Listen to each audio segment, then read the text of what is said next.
I'll just quickly set the context of why we are here, and then obviously the show is all, with Manisha and Anna. Anna, welcome. I'm Prantik. I have the privilege of leading this organization called TIE.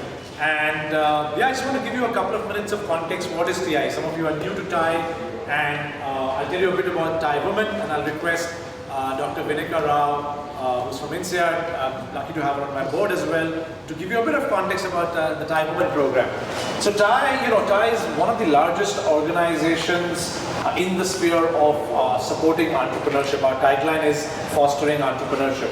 And it started in the US in '92. One of the co-founders, many of you would have perhaps heard about his name, Mr. Vinod Khosla. Of Sun Microsystems, and also runs Khosla Ventures. In fact, there's a great new TED Talk that he's just done, I think yesterday. Do check it out. And the whole idea of TIE was and is to support founders in the local community. It started in the US, but today we have 61 city chapters, including Singapore. In fact, I have the privilege of having Mr. Amit Gupta, who's the global chair of TIE. Still on the board, he's my predecessor. He's still on the board of TIE Singapore.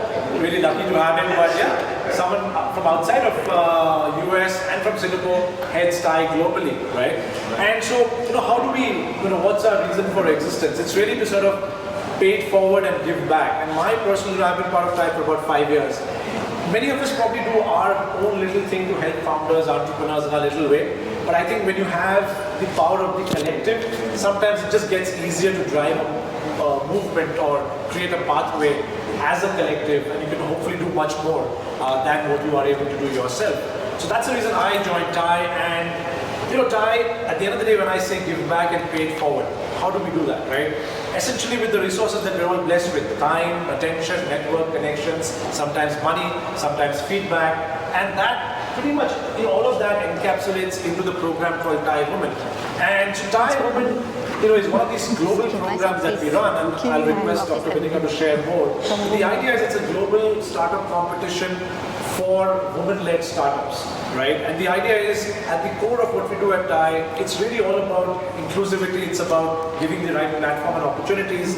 And as Dr. Vinika will probably tell you, one of the things that all of us may be aware that when it comes to, for example, opportunity or venture funding, there's a massive gap when it comes to women founders, right? So we, created this program globally to say, what can we do to give the right platform to women founders?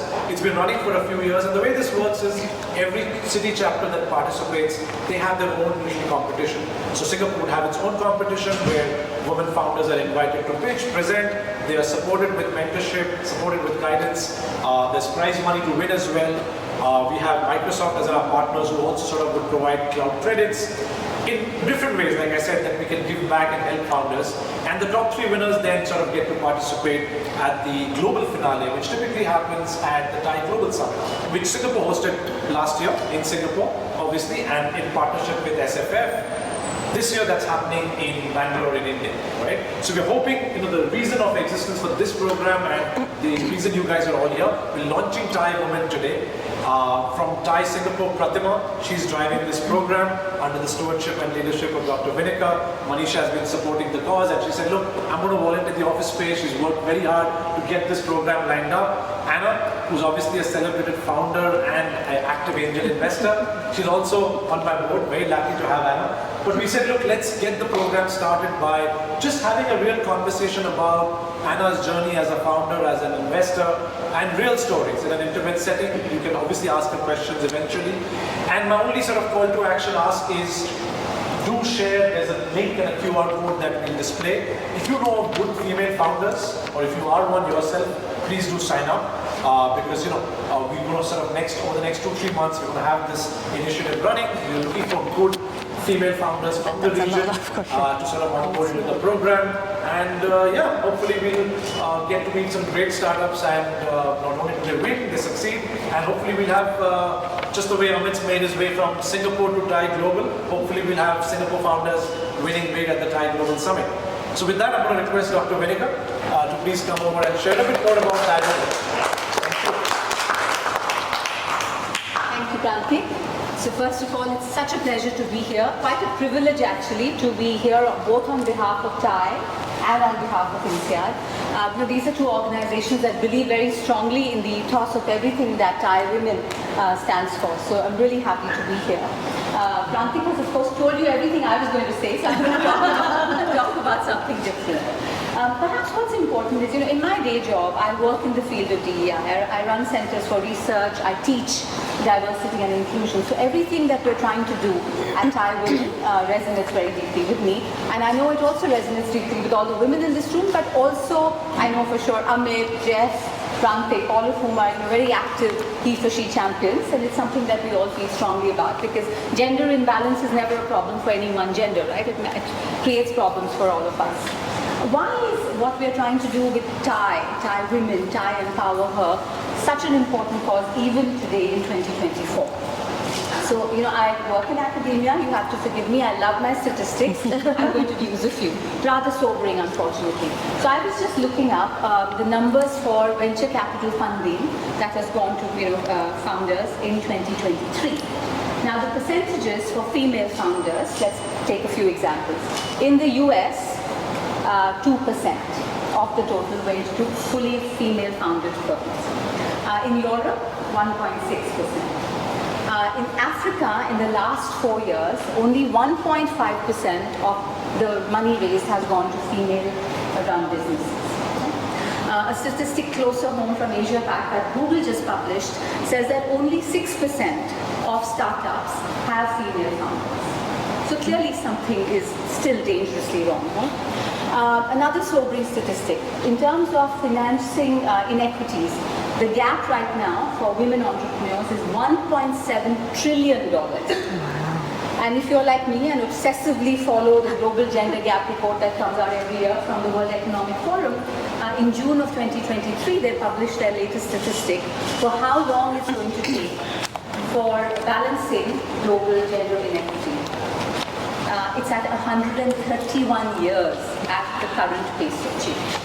Now, I'm sure no one in this room is willing to wait over a century for that to happen. So something needs to change, right? So why is this still such a problem? If we look at it in the context of what we're talking about today, which is basically funding for female entrepreneurs, there are some obvious reasons, and then there are some much more insidious, much more dangerous, less obvious reasons. One example I always quote in the classrooms that I sort of talk to is about the way questions are framed when venture capital interviews happen. And those of you who face this are nodding your heads because you know what I'm talking about. So a venture capitalist, completely oblivious to what they're doing, might ask male founders, what are some of the key parameters that are going to lead to your success? Now, exit the male founder, enter a female founder, the same question is asked, but it's tweaked a little bit. Completely unconsciously, the question becomes, what are some of the key reasons that will prevent your failure? Same question, similar answer, but completely different context. You see what we're talking about? Now, in a broader context, in terms of broader gender imbalance, a few years back, I was asked by a large bank, I won't name the bank, but the report is everywhere, to look at a lot of the DEI initiatives that are being run. We talk about DEI fatigue. So much is happening, so many initiatives, why is nothing working out, right? And so, long report, lots of research, lots of interviews later, I sort of condensed everything that we came up with in that report to 3 words. SAD, the SAD framework to explain the sad state of affairs. Again, business school, love acronyms, forgive me. So what did SAD stand for? S is a lack of specificity in terms of what are the measures that are being introduced, what exactly are they trying to counter, and who's decided that these are important? Did we ask any of the women who said, or was it again, this is part of the baggage that a lot of organizations carry? The second one was A, lack of accountability. If heads don't roll, if measures are not met, if targets are not met, they're completely useless and let's forget about them. And finally, D was lack of disclosure. We talk about it all the time, but it is still an issue, whether it's to do with, pay gaps, or even something that I deal with a lot, which is in terms of when boards are being framed and we're constantly told, I'm trying so hard, I just don't find any women. Disclosure in terms of how you define your pipeline and what efforts you actually take to look beyond the obvious profiles. If you're going to keep looking for people who have been CEOs in exactly that industry, then there is already a big gap. You're never going to find the numbers. So those those are some of the things that have become very relevant. So in the context of the conversation we're doing here, Prantik has told you a little bit about what we are trying to do with TiEmpowerHer. I just want to say one last thing. Someone said famously, I think it might have been Madeline Albright, I think, who said that there's a special place in hell for women who don't help other women succeed. Right? And I like to look at it a little bit positively and say that women who have been successful have a special responsibility to assist, to work with other women who are aspiring to be successes, right? At TiE, we want to do this through active sponsorship. We want to look beyond mentorship. Again, INSEAD research has shown that women typically are over-mentored and under-sponsored. That's a problem we want to correct with TiEmpowerHer. And it's a real pleasure now to hand you over to two women who are very successful, very inspiring, and passionate about doing exactly what I said, helping other women succeed. Over to you, Manisha and Anna. Yeah. Thank you. Thank you, Dr. Wherever you are. Okay, sit here. Usually the host will sit on the other side. Is it? Sit here. Yeah. All right. Can you hear us? Okay. Since we were not expecting the mics to be there, but since they're here, can I? Yeah. Oh, okay. Online is all good? Everybody can hear us? We do have people, right? Okay, cool. Thanks a lot for that. Where's Dr. Rao? Thanks a lot for that, Dr. Rao. I just love calling her Dr. Rao. For years, I love calling that. It's just add this gravitas, to Dr. Vinegar or Dr. Rao. And interestingly, when you were sharing all those stats, I was thinking, okay, we are hosting all of you lovely people here at Red Hill, right? And Red Hill will turn 10 this year. And I'm very proud to say that 7 out of 10 senior people in Red Hill are all women. Right? So all senior positions are held by women. And we publicly announced that we follow equal wage. So there's no gender difference when it comes to seniority. Everybody is paid equally regardless of gender. So we're very, very proud of that. So two interesting stats. Okay, now moving on. I know Anna more as a friend, but it's kind of fun to do this today with her and then ask her more about her journey. Otherwise, we usually decide talking about which places to eat and where to shop and best place to go on a holiday. Okay, so a little bit about Anna. She's an award-winning entrepreneur, an investor. Enjoy big. Okay, it's all true. A thought leader in entrepreneurship, technology, and leadership. She has over 15 years of experience in building and scaling up technology companies, M&A execution, and founding Asia's leading financial literacy platform for women. And I thought that was really very fascinating when I initially met Anna a couple of years ago. She's also a skilled communicator with diverse speaking experience, which you will see later.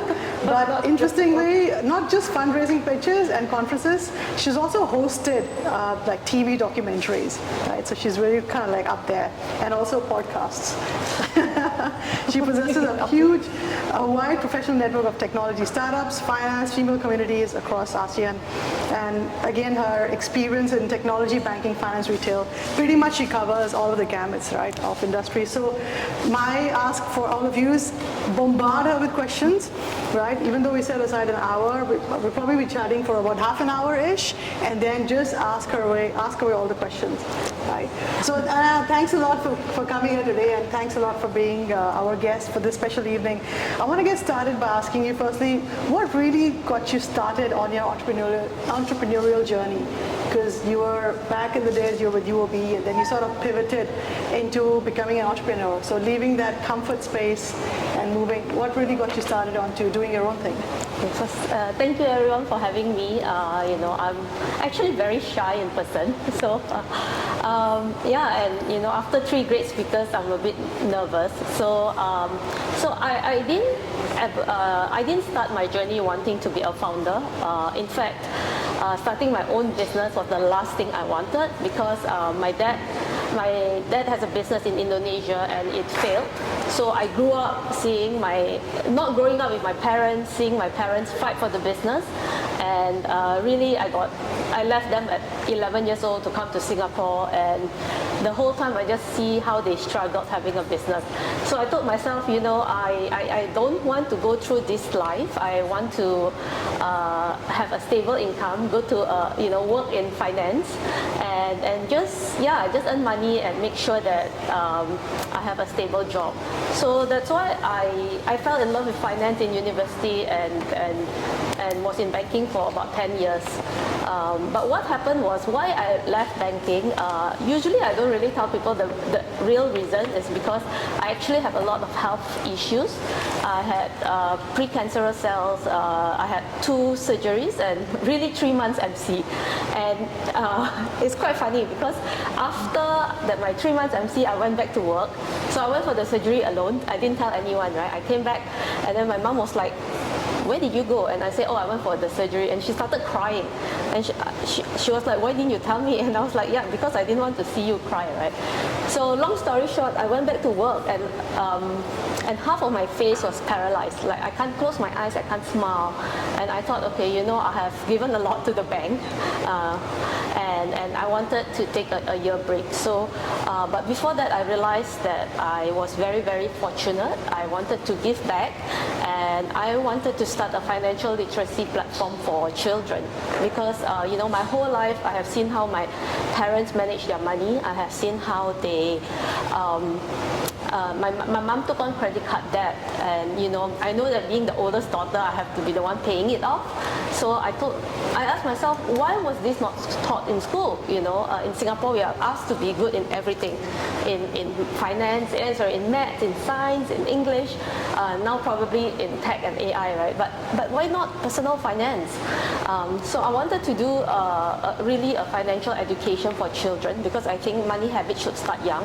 In fact, research have shown that your money beliefs actually is formed by the age of 7.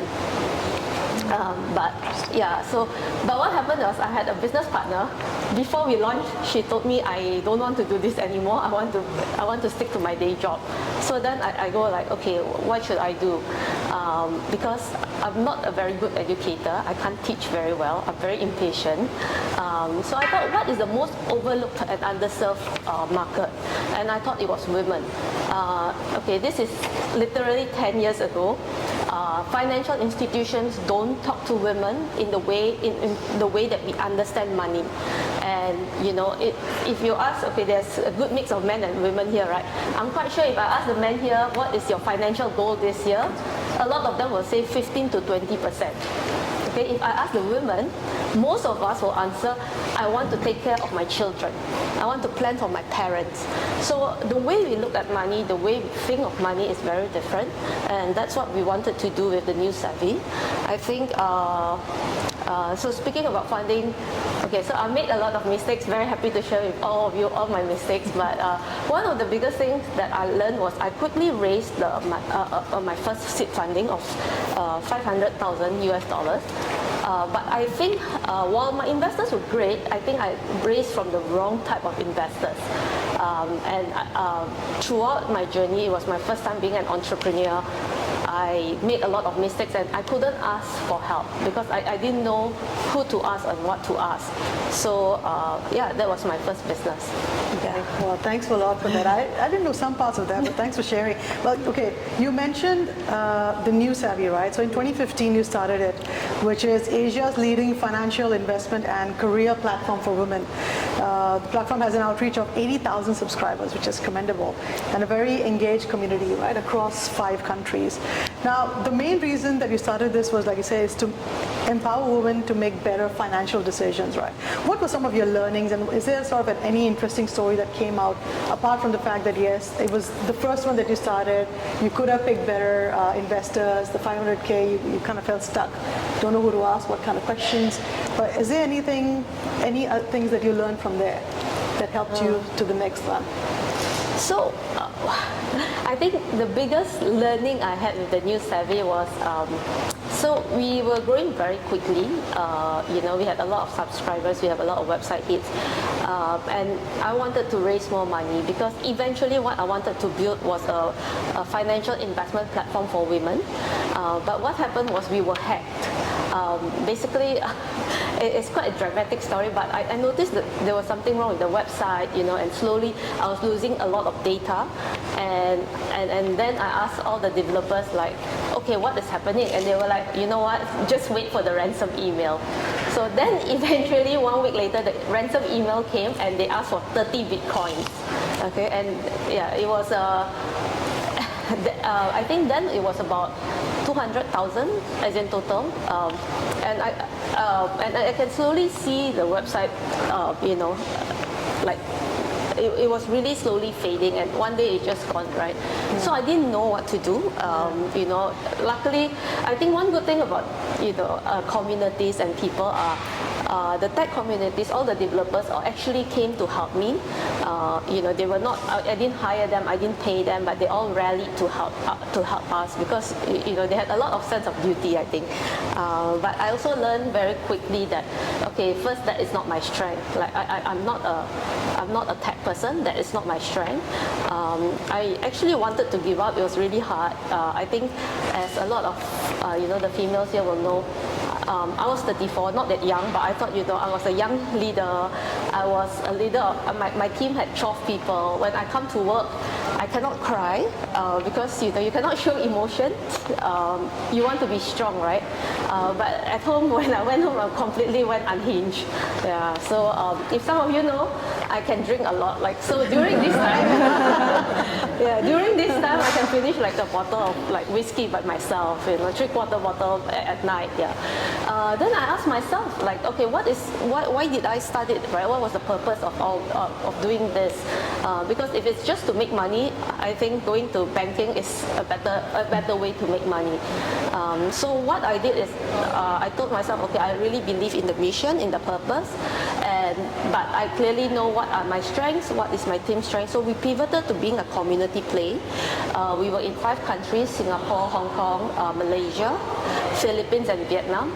And we do events, so like small scale events, and actually we turned profitable, because the truth is, because financial institutions don't have access to women like all of you, right? I mean, the women here, yeah.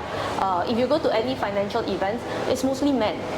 It's 70% men, and you don't. A lot of women that we did a survey of 2,000 women. They don't, when they want to talk about finances, they don't really want men in the room, because they either feel intimidated or they feel like they're being mansplained a bit. Yeah. So that's how we turn profitable. Yeah. Wow, that's quite a story. That is really quite a story, yeah. But you're right.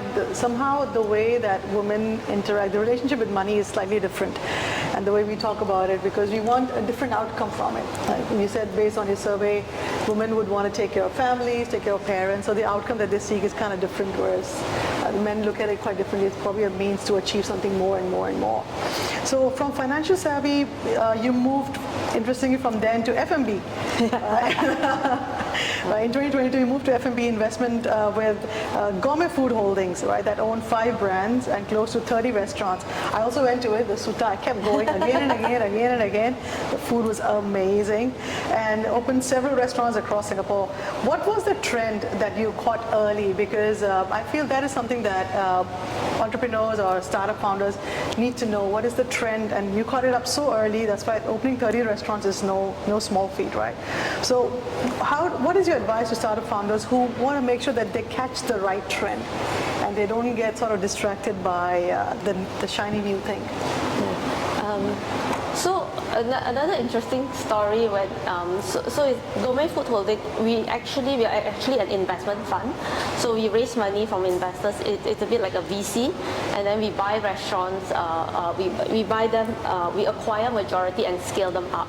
So when our first 2 acquisition came, after we fundraised our first round, we opened our first 2 restaurants, my co-founders and I, and 2 weeks later, 1 month later, COVID hit.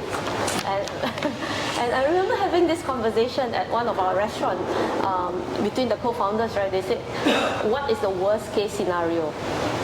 And they said, close down the business. And I thought, okay, closing down the restaurant, not so bad, right?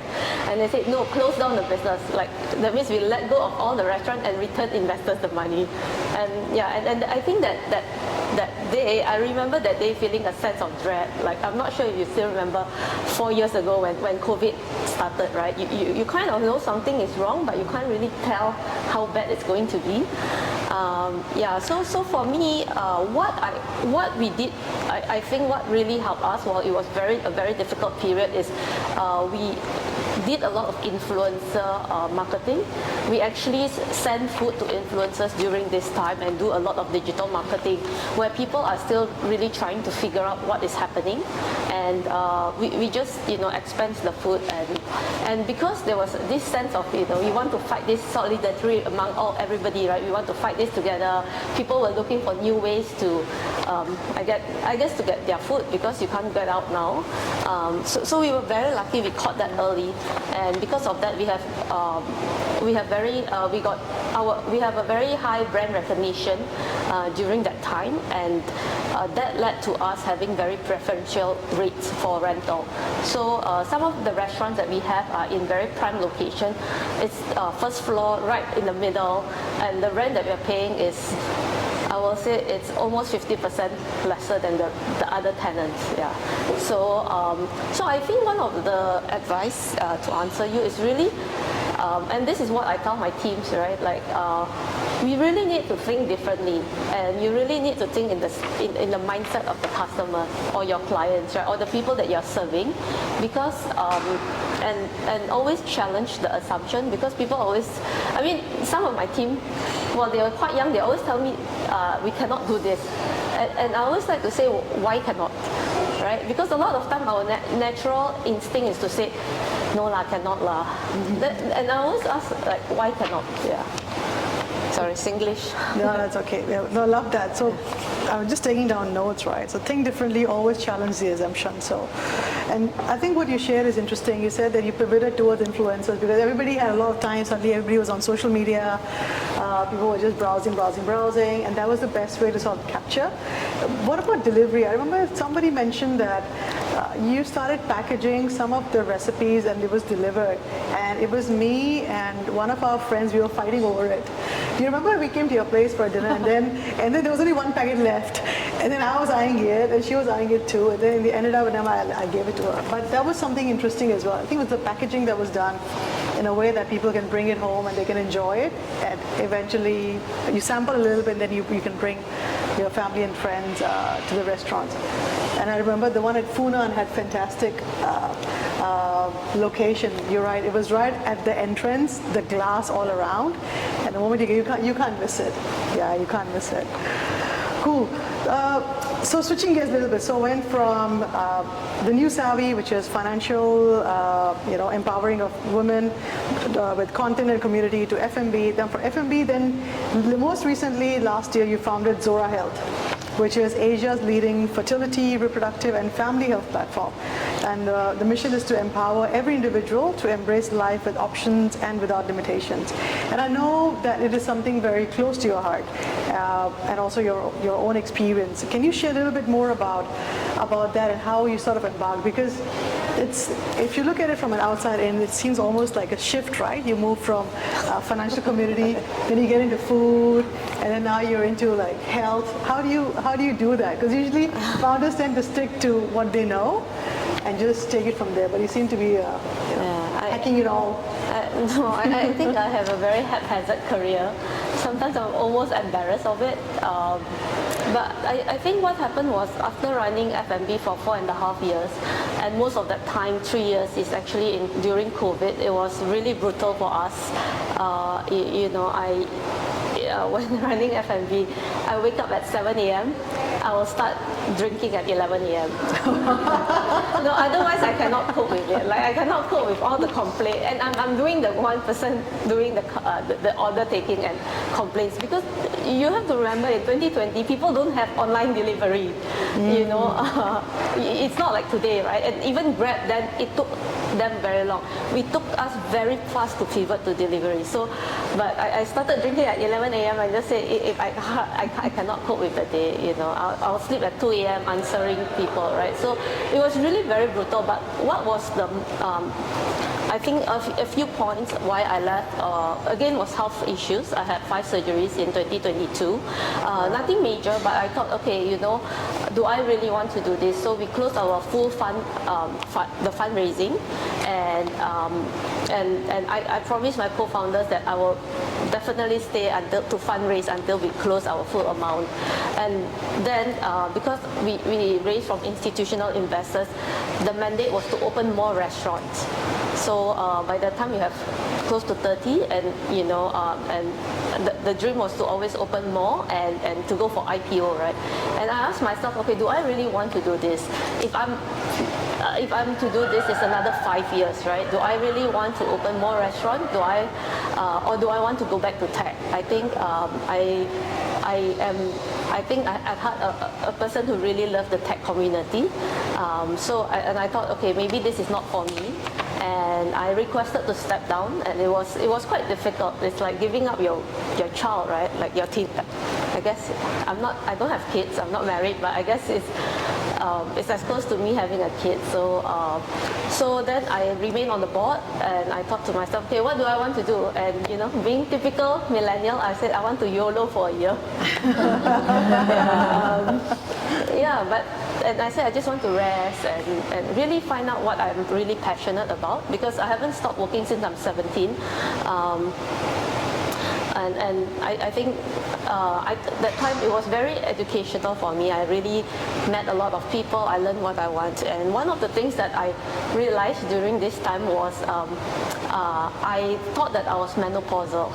Okay, and I know it's not a topic that you usually speak, but the thing is, people think that you only get menopause at like 50 or 45.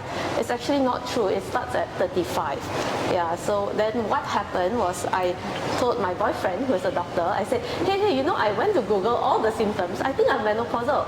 And he was like, I took 20 years to get my degree. Don't diagnose yourself. So then I went to a doctor. So I really did a lot of research trying to find out, about fertility, about menopause, and there was no one single platform for me to do it. There's a lot of information, yet there is no credible platform, right? So then I asked so that was something that I was very interested in, and I was very interested in healthcare because of all my healthcare issues throughout the year. And I thought, what I thought was interesting is there's a lot of digital health companies that actually fix between the patient and the provider, but a lot of time there's no payers. And that I think is quite an issue for a lot of us, because especially for us living in Singapore, healthcare is really expensive. Yeah, that's very true. That's very true. Were there any? I know you've already sort of raised funds around with Zora Health. Let's just switch gears. Let's talk a little bit about fundraising. What I keep reading in the news is funds are drying up. It's just very hard these days. But I know you still managed to raise quite a substantial amount in your seed round. Is there any advice that you would have for startup founders in today's environment? How to go about fundraising, and what do you think are sort of a couple of winning strategies out there that work for you? I'm not sure if what I'm going to share, but I hope it's relevant. So I speak to about 170 investors. I have a list. And okay, so I must acknowledge that I was very lucky. I posted on LinkedIn about launching Zora Health, and the post actually went quite viral, and because of that I had quite a number of inbound leads from the investors. But even then, because what we are trying to solve is at the start was really fertility, and because so when we first started, we were a one-stop fertility platform, and what we wanted to do was to match patients with any clinics and really demystify the process and to save you time and effort, right? And even then, I think there was a lot of education needed. Well, I didn't have to do outreach, right? Like cold outreach. There's really a lot of education needed because people don't understand. It's a topic that is usually taboo, I will say. So I mean, even myself, I didn't understand that much, right? And so that was something that was very interesting. The second thing is, people. I think like Dr. Rao, I also agree. I don't like to repeat like all this these statistics about 2% funding goes to female founders. But it's really difficult because when you're talking about such a women's healthcare, such intimate topics, and a lot of people don't get it. So a lot of them, like I can speak to all the analysts, associates, but when you go to the top, people don't get it. People don't get why this needs solving, right? Like I can tell you a lot of funny stories, but I guess it's recorded, so maybe not. I will tell you all in private later. But can I say that apart from, were there like cultural difficulties or challenges that you faced just talking about it to investors? Because investors, if they, did you have to like educate them on the topic? Because it can be quite personal, right? And especially if investors are primarily male, how do you tell them that this is a problem that needs to be solved and it's worth getting their money? Okay, so I think in terms of fertility and reproductive health, and menopause, right? I think to be fair, it's not only the males that don't get it. I think a lot of us don't understand it too. If even until today, people cannot decide on what are the symptoms of menopause. Like there are 53 symptoms, but people don't know that, right? So that's one. So I think it's a lack of understanding to the topic in general, whether it's fertility, whether it's reproductive health, hormonal health. The second one is, of course, then the people writing the check don't understand why this is a problem. I think that that's the issue. But to me, I see it as a very scientific. I mean, I was a salesperson, so I mean, even in banking, you're just salespeople, right? But I see it as a process, right? So in terms of fundraising, you really need, it's a numbers game, and I think you really need to have a very structured process to do it. You need to be very disciplined to it, and I think you get better as you pitch, but I will say that it's not just I talk to the investor and try to make the investor like me. People always say, the investors must like you, right? Must believe in your vision, but it's not. Okay. Ultimately, you need to answer to them, like how are they going to make money? Right. Yes, and I think having a structured approach, giving them numbers which are achievable, realistic, and sort of meeting those early milestones that are committed, I believe should be quite critical, just to get that investor confidence. So when they did invest, they're like, okay, yes, I made the right decision. It's all right. It's on track. So even if there are a couple of delays here and there, but largely if you're on track, I think that does work. Okay, I'm just mindful of time. How much time do we have? Anyone keeping time? We're okay with time? 15 minutes. Another 15 minutes. I do want to have Q&A though. So, okay, I'm going to just go. Can I add something? So, of course. So while I was fundraising and taking what I learned from my first two companies, is that actually we rejected quite a number of investors. For various reasons. One, they didn't agree on the valuation that we have set. And I said, no, this is the valuation that everybody is going to come on board with, right? So there were a few investors that we said no to, even though I really wanted them. I think that's the first lesson that I learned. And number two, because this was women's healthcare, to me, it's a very important. I know every company is supposed to be very important, but this is. I mean, to me, I really, really care about my patients. I care about doing the right thing here. And I told my investors, I kind of need you to be patient capital, which is not something that you should say in any investment meetings, because, it takes years to build a brand. And I cannot be rushed. I told them I cannot be rushed to just meet your aggressive targets, right? These people that we are talking to are women that needs help, that wants your help. This is their life. I cannot just treat them as a numbers. And I think that's why we also didn't meet the criteria for some of the investors. So I think what I did was I actually went to after a round of investors that rejected us, or rather didn't really work out. I asked myself, who are the people that really understand this mission, and who are the people that wants to solve this, right? You know, I'm very proud to say that, like, from our pre-seed round, 55% of the investors are female, and I think because when I talk to a female, they immediately get it, you know, and they immediately say, I understand what you're trying to solve, and I believe in the mission. I believe that, you know, you want to solve it. So we had a lot of angel investors that really wanted to build with us. I think the other thing with funding, while funding dried up, actually a lot of the funding dried up for the larger stage, as in later stage companies, but for the early ones, I think there's still a lot of angels who are interested in writing checks. And what I will say is really get people who are on board with your mission, you know, understand what you're trying to do, and of course, being a bit more capitalistic, people who can help you, right?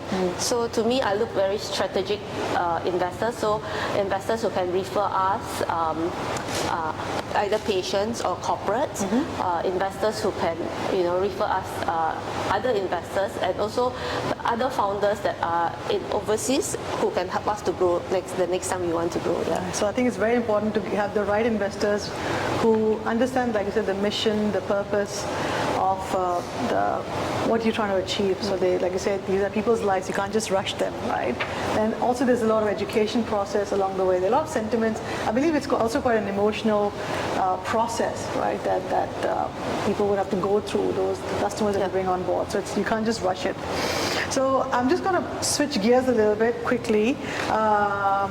Okay, top 3 pitfalls to avoid if someone's going to start the journey to entrepreneurship. Just 3. Top 3 pitfalls to avoid. So I know you talked about investors, so I think that's already taken note of. Anything else just to avoid? I think the one that I'm passionate, the one advice, you know, if I really myself, is a lot of times people want to start a business because they're passionate about it, and don't think that is enough, right? You need to have a real business case. You need to know how to make money, and most importantly, I think you need to plan for your finances. It's a very unsexy advice because I've seen panels and they say, you know, you need to go after your passion, but the truth is, you're only passionate if you get paid for it, right? And I think planning your finances is very, very important because, you know, for the first 2-3 years, you may not earn a lot of money. I'm paid lesser currently than my first job. Yeah, it's very painful, right? So, and you know, if you have to worry about money while trying to build your company, I think that will put a lot of toll, right? The second advice which I learned as I grow older, so I'm 40 this year and I've been an entrepreneur for about 10 years, is to really know how to self-regulate your emotions. Previously, you know, my life is my work, right? I cannot. If today I'm anywhere and there's some small mistakes that happen, it just, you know, I cannot focus on anything except work. Right. But now I've learned better to, okay, you know, compartmentalize a bit and say, okay, did anybody die? No, right? Okay, we can fix it tomorrow, yeah. And the last one is, I think, on a personal level, I also feel that now that I'm more mature and older, it's to really don't bring your work home, or rather don't bring your whole emotions home. I think that over the years, the people closest to me are always, I don't think it's just about being a founder, right? It's everybody here, right? You show your best self outside, right? With your colleagues, with your clients, and then you go home and you just be your worst self because you're just so tired. Yeah. And I think that being the partner of founders, as some of you are, I think they have it the toughest because, you know, my emotions are roller coasters, and then you just go like, hey, you don't understand, I don't want to talk to you. So I think, yeah, I mean, to summarize, is just don't bring your work home and try to. Yeah. Love that. Let's keep that a bit low, huh? Don't bring your work because at the agency we always do that. Yeah, it's quite brutal here. Okay, I'm just going to now jump into the fireside chat, which means I'll ask you maybe 5-6 questions, and you can only answer with one word. Okay, and these questions you've not seen before, so you have no idea what I have, but just one word, okay? Your favorite food? Food. Favorite food? Yeah. You're FMB there. I know. I think you could choose. Just choose one. 1 hour 5, you know. Just one thing. If you had to eat one thing for the rest of your life, your favorite food? Tulang merah. Oh. Do you know the bone? Yeah. Indian food, no? Okay, never mind. Wow. Okay. Quite alternative. Huh? No. That's quite alternative. Okay. Biggest compliment you can give someone? One word. One word. Just one thing. It could be anything. Like you can say, "Are you very pretty? Are you so handsome?" Can be as shallow as that also. It's fine. But one word. One word. Yeah, one word. I'm very serious about this. I think you're kind. Yeah, that's lovely. Okay. And what is the biggest compliment that you have received in one word? Is it also kind? Can say pretty, never mind. No one judging. It's okay. Not a word, but I think the biggest will be you really made a difference. Wow, making a difference. That's beautiful. That's beautiful. Okay. What do you wish you did more of? Be nicer to my parents. They have it hard. Okay. Okay. What's your biggest fear?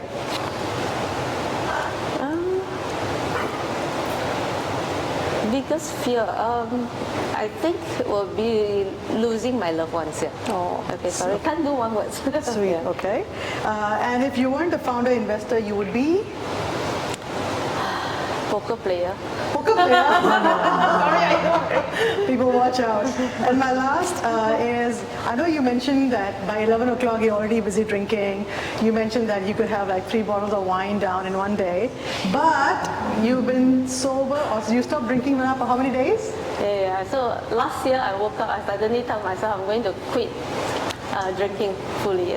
I wanted to do a challenge, which is to give up the hardest thing in my life. Yeah. So And it's been how many days now? Last time I met you, you didn't drink, I remember. So it's been how many 100 days? over days. Yeah. 100 over days. Wow, kudos to that. All right, I think that's pretty much it for the questions that I had. I think we're going to open it up now to the floor.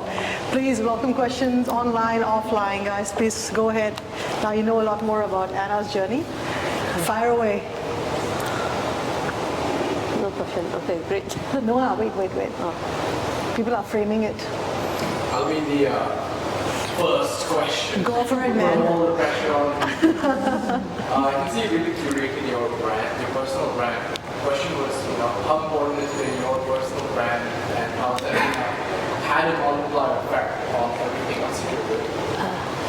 I'm not sure if I really curated it because honestly you see the person and me is exactly the same. I will say that, so this is very interesting, right? So recently I've been posting on LinkedIn because of work. I see social media as an extension of work, especially LinkedIn. Last year, while I was YOLOing, I posted 2 posts in a year. It's only 2 posts in a year. But recently I've been posting 1 post a week. Yeah. So I think that I can't deny that it has helped me a lot. Whether it's work, whether it's personal opportunities, I think. But again, to me, you have to be very intentional about it. I think, let's say for LinkedIn, right? I'm not sure if you all agree, but to me, a lot of people like to post everything on it, Whether it's, I guess, their hobbies, their parents, everything, their kids, right? And to me, I take it as a more measured approach. And I'm not sure whether this is right or wrong, but I have 4 clear content pillars that I want to discuss about. And in these 4 content pillars, it will never be, out of this. Like I won't talk about suddenly, I don't know, my dog, right? Yeah. So it is, to me, it's a very measured approach. I think you must be very intentional about it. Yeah. Sorry, did I answer that? Yeah, you did. So I think LinkedIn has been quite favorable, and she mentioned that during the chat as well earlier, right? That LinkedIn helped get investor interest, and we posted with viral, helped get all those leads coming in. So I think we have to be intentional with LinkedIn because it does have a good audience, and at the end of the day, it is the most trusted platform out there. So everybody, I love LinkedIn. I should post more. I just don't have that much time, but make good of it. And also, I need to add, I was just telling Amit this, I'm not a prolific writer like himself and Frantic, like both of them. They really can write, you know. It takes me 2 hours to write one post. It's like, I'm obsessed about this, yeah. So I'm not a natural content creator, yeah. So it takes a lot of effort for my, yeah. But it's worth the effort. I think that's important. The impact, your intensity of effort versus impact ratio is much higher. That's not true, yeah. So the consultants you hire onto your platform, the first few consultants you hire onto your platform to help support any woman's journey from start to end, were they consultants who are qualified sort of doctors who decided to join you and help support women's initiative? Or were they just somebody who understood the ideal process, other women, etc.? Were they the ones who supported you? Okay. So who's your consultants that hold hand to start with? Okay, so when the women approach us, they speak to somebody in the company, which is from Zora, and it's actually one of us. In fact, until today, I still talk to patients. I just had 2 patient calls earlier. What we do is match them with the right specialists, right doctors, right clinics, anywhere in the world. So we have about 80 clinics globally across 17 countries. And what we do is really, again, so for example, if I'm from US, so a route through a story, a woman in the US wanted to go to Malaysia for egg freezing, and she wanted a female Muslim doctor. So very specific, right? And she's like, what's the cost? What's the regulations? You know, how much is it? Can you find me this doctor? So we go through with her all that, but we don't internally. I mean, for us, we don't give medical advice. Then we match them with the doctors. Yeah. And how do you manage talent? Sorry? How do you manage talent? Your own Manage talent. in terms of people that you have. How do you attract them to work for you versus working for corporate? Yeah, that's quite a valid question. Just for the benefit of people, some people are online. The question is, how do you manage talent? So, Anna. Yeah. It's quite difficult to recruit because and I'm not a natural manager. Like I said, I'm quite impatient. You know, I'm a salesperson. I'm an individual contributor, right? But in my first company, I used to, you know, money is very limited for us, right? If we don't either fundraise or we don't quickly be profitable, we are out of business. And we cannot, unlike like, you know, Microsoft or Insight, you hire the best of the best, or Red Hill, right? For us, it's really, most of the time we pay below market rate. We try to compensate them by employee stock option, so ESOP. But I think one of the best things that I have learned in my journey was I used to complain about my team in my previous role, and I used to say, is it time? Yeah. I used to say like, oh, you know why are they like this, right? They were from Ivy League and then they cannot do this. And I was complaining to a fellow founder, and he said to me, he looked at me and after listening to my nonsense, and he said, you know, if you have this team and you complain about them, you know who's the biggest failure? It's actually you, because your role as a founder is to become a coach, right? It's like a team sport. If you have C players, your role is to make them into an A players. And if you can't, it's not their fault, it's your fault. Yeah. So then from then on, I always look at when hiring, right? I really try to see how I can support them to grow into the role. Yeah. To add to this question, how many is your team? Currently 12, but across not all in Singapore, yeah. Because I can't afford Singaporeans. Meredith, you had a question. Oh, sorry. I have a question around investor relations and setting boundaries.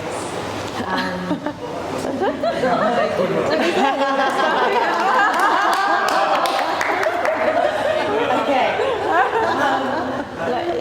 So just as a bit of a small background, and if there's any other entrepreneurs here. I'm one of the founding members of Epic Angels, which is a regional angel investment network of female investors that are investing in Asian female founders.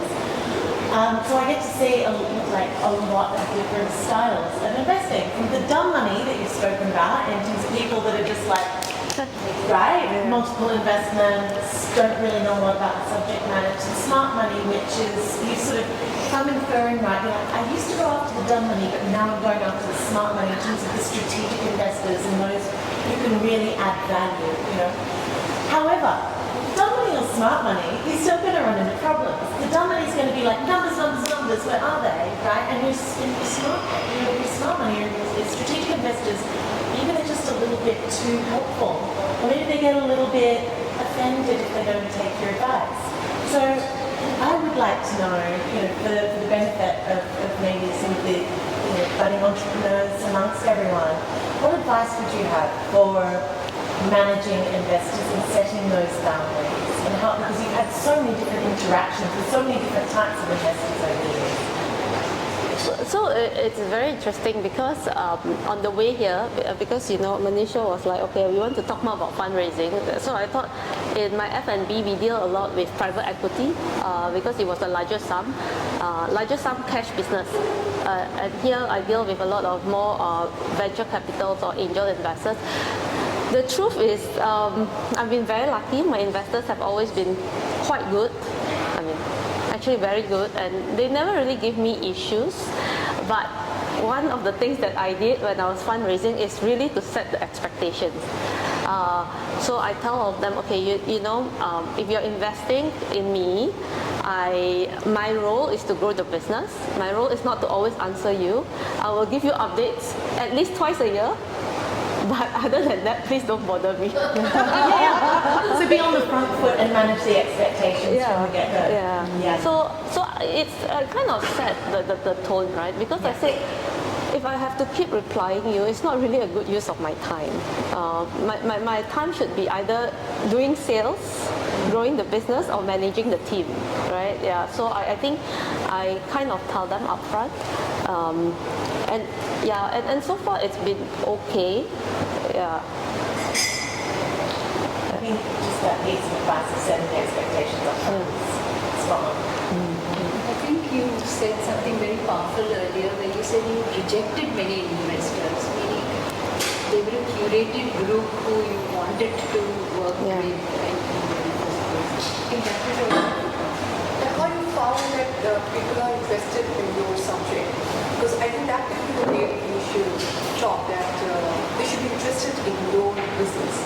How to find those investors? So I think, so a few things, right? Okay, I will answer you with a few things. So the first one, I will say that I agree with the personal branding question. I had quite a wide reach on LinkedIn, so I think that kind of helped. The other thing to me is also communities. There's a lot of, like TiE is a very good one, right? There's a lot of TiE Angels, TiE events that have helped me. Even, the other thing is people like have said, okay, I know you're fundraising. Do you need any help? Do you need any introductions? The other one is actually there's a lot of lists and investor lists that is always on LinkedIn. You look you search enough. There's like there's a lot of these investors lists, Southeast Asian lists, that you can check. But I think the point is not to, if the list is like 800 or 1,000 people, you don't need to approach all, right? You need to be very targeted because some funds are, for example, later stage funds. Some funds are, not healthcare funds. So to me, it goes there, yeah.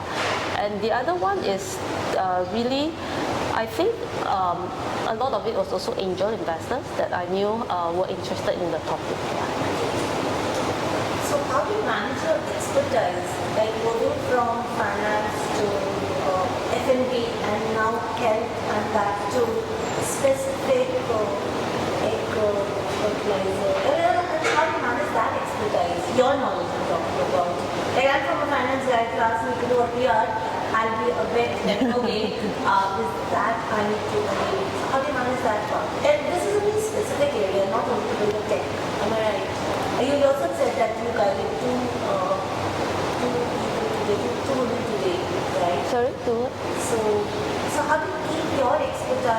into F&B is different, right? And it's not you're not only an investor. Yeah. Investor is something that you make money. This is your own platform. I think Reading. okay, so I'll answer two parts, right? I think in terms of skill sets, all of us have transferable skill sets, right? Yeah. So these are like sales skills, I think presentation skills, which will bring you from different jobs or different industries. Fundraising is the same skill sets, right? So the other one, actually, it's quite interesting. I think in healthcare, I know it doesn't look like, it was something that I've always been very interested in because of my personal journey. So one of the most interesting framework that I have came across was, it's called the DFP. DFP is actually from Antler. So it's domain, function, and, oh no, I forgot the P. And passion, yeah. So what domain are you good in and what function? So some people are good in, PR or writing. Some people are good in sales. Some people are good in finance, right? So that's helped, yeah. And I think the last part is really to hire people who plug the gap, right? Yeah. Because for me, I'm terrible at anything paperwork. I'm a very classic salesperson. I'm the sole founder, or I'm the sole founder, yeah. Unfortunately. For now. That's how they do it, yeah. Any questions on the online side? All good? They're just quietly listening in? Okay, yeah. Any other questions, guys? Yes. So for this Zora Health platform, do you continue doing fundraising, or is it like a seasonal thing, or you just raise the amount of fund you have and then you're growing it? Okay, so How do you space it? how do I space out the fundraising? Okay, so I actually, we just announced a fundraising a few months ago. Yeah, we closed it last year. How to space out? I think for me, Same investors continue to invest as they see you grow, or some investors will follow on, but I think as you go to the later stage, you will also have to get the later stage funds. Yeah. Because a lot of, the angels may not be comfortable as you grow bigger. Yeah, but is there a minimum number of funds for investors you should keep in a company, or if it goes too big, it can be too much to manage? the company, as in the company act, you can only keep maximum 50, but you should always keep your cap table clean. So while I have a lot of angel investors, they're all under SPV. So that one SPV by themselves, and then this is the main company. Yeah. So there's a certain minimum that will be put on the to put you on the main cap table. Yeah. But in terms of fundraising, I think, ideally, I don't know whether all of you agree with me. Ideally, you don't want to fundraise, right? If I can turn profitable, especially at this age and time. But we also have to balance because, it's actually our 1 year anniversary.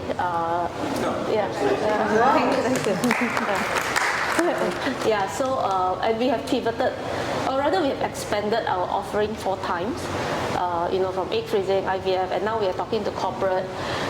We just have our first corporate broker client. So with each, the expertise needed and the growth needed is different. Actually, one of the things that I'm thinking is as we grow, I may not even be the right person to lead it, right? Like there's certain function that I'm good at, and I may not be the right, because your first question is, are you going to continue fundraising? So yeah. True. Yeah. Thank you. We're almost running out of time. If there's any one last question, it's probably the best that we can do. Going once, going twice. All right. So, Anna, you're quite Nervous. very quiet, but you have a lot of power in the words and what you do. What's the one big action you'd recommend for female founders as they get through this year of time women? Like, what should they be focused on this year? I I just asked Prantik if I can apply for it. I'm not sure what he replies. He hasn't replied me. What's the What question? should they focus on as the one goal to achieve through this platform? One goal. So the question is, what advice do you have? One goal or one piece of advice for women entrepreneurs who want to use Thai women as a platform to spearhead. So what would be that one advice? Okay. Okay. So one advice. Okay. I think from the bottom of my heart, I think Thai women will be a very good platform to either know strategic investors or partners or even angel investors. So really know your product, know your pitch very well, but also take the time to really listen to the advice. I think in Thai there's a lot of I'm constantly amazed by the quality of the people. Right, there's a lot of people who can give you advice and help.